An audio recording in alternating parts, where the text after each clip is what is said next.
Hi, thank you for agreeing to answer a few questions. May I come in?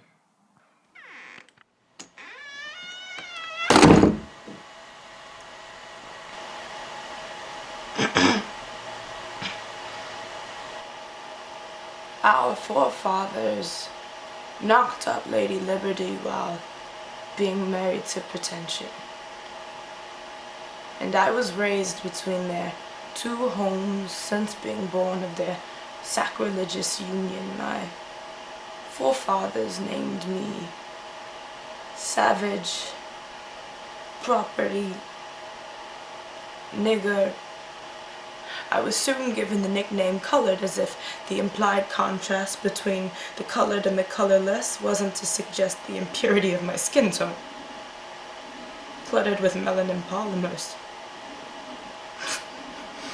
Separate was never equal.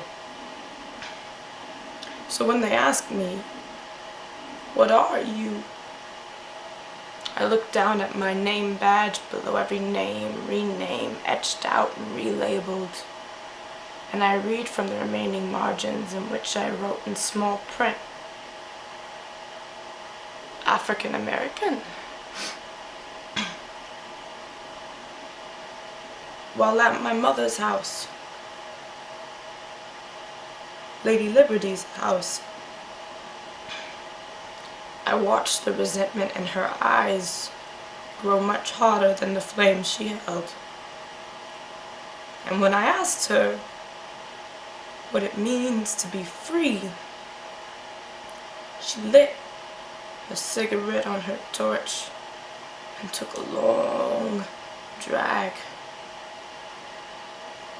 Then she began to heave the raspy notes through her smoke-singed throat as she groaned the lyrics of the Star-Spangled Banner. And the land of the free, and the home of the terribly afraid. Turning towards me, she takes another long drag of her cigarette and blows the smoke in my face, saying, "You're always free to inhale." When I asked her why she spends all day and night holding on to that torch, she looked at me and said, "You see, baby, you know what a lighthouse is, right? See, I stand on the shore holding this torch to warn traveling ships carrying cargo of the American dream of the dangers in the water, so that they don't wreck amongst the truth here, so that I don't have to pick the litter off the shore and feel their fragile bones brush against my ankles with every high tide. All the litter with tags reading, 'Made in China.'" She takes another breath of her cigarette. Ashes fall at her feet. While at my father's house, there are grand portraits of him on every wall, but there are no mirrors. My mother says that it's because he's afraid to truly look at himself. He doesn't look at me much either. He gives me long sleeve shirts to cover up the bruises on my wrists left by his grip when he forced me, along with my brothers and sisters, to build the base of his house. Then he calls me ungrateful when I refuse to wear them. When I tell him to look at my pain.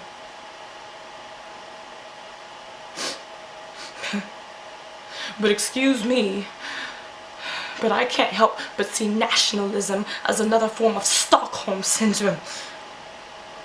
He doesn't look at me much.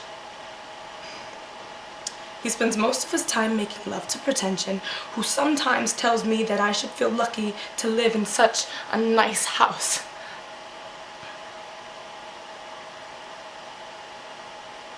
I've never truly felt that this house is my home. This America is not mine. Made by us, but not for us. So when they ask me, what are you?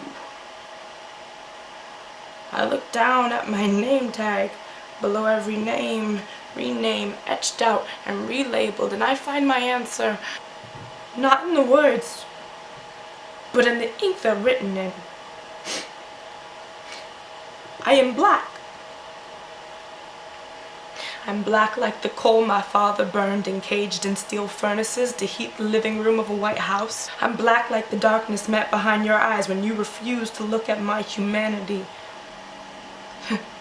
Black like the tar in my mother's lungs and the ashes from her cigarette. Black like the tar that's used to pave the streets of suburban neighborhoods. I am black.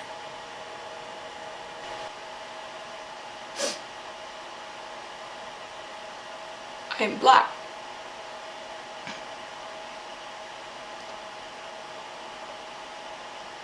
And with a shaky hand, I hold a cigarette between my index and my middle finger.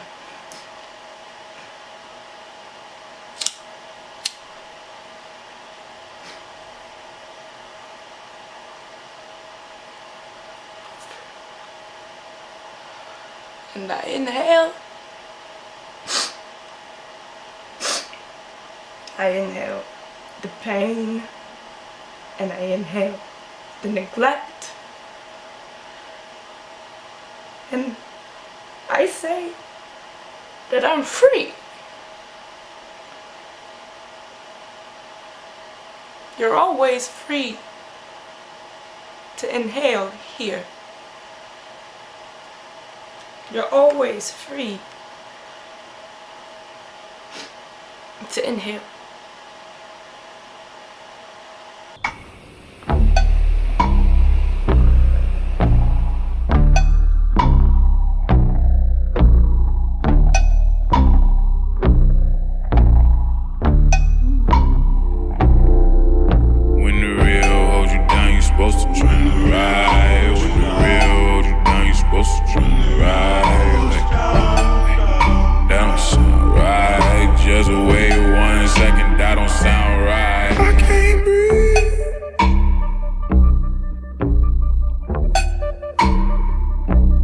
I can't breathe.